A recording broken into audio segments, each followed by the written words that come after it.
Agostino è un picciotto di Palermo che fa il professore a Lodi, in Lombardia, e mi ha contattato qualche settimana fa perché mi voleva chiedere di utilizzare il 60 secondi Pippuzzo, quello dedicato a Pippo Fava, per spiegare ai suoi alunni chi era Pippo Fava e cosa era successo nella sua vita.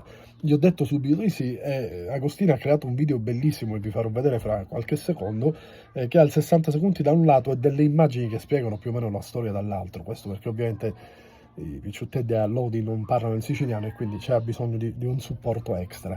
Io ringrazio tantissimo Agostino perché sto video è proprio bello e ringrazio anche tutti i ragazzi, tutti gli alunni, perché nel frattempo mi dice Agostino che ognuno di loro sta facendo una ricerca sulle vittime di mafia, quindi un'opera di sensibilizzazione enorme. Vi lascio il video qua. Grazie, a voi sì. Sai qual erano i travagli più e camorrosi che si potevano fare in Sicilia negli anni 80 e 90? Non erano solo fare manco camionista, erano magistrati o giornalista, ma non giornalista ammanicato che dopo un ciuto, giornalista libero, richido camorroso, perché a domanda, perché scava camorroso, come a Pippo Fava.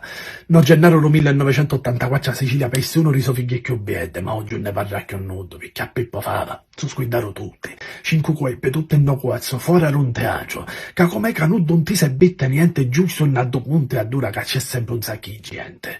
Ma non se ne a parlare, perché a Pippo Fava andava a sguidare. Quando ci fecero i funerali dissero che fu delitto d'amore, che qualcuno ci sparò 5 colpe, perché ci rolevo il cuore. E non si presentarono né ministri e manco politicante perché Pippo Fava non vale niente, e invece no, Pippo Fava vale assai, tanto e ancora ora, perché cu combatte aver ragione vince, mentre cu fa schifarie è e sempre sarà un suice.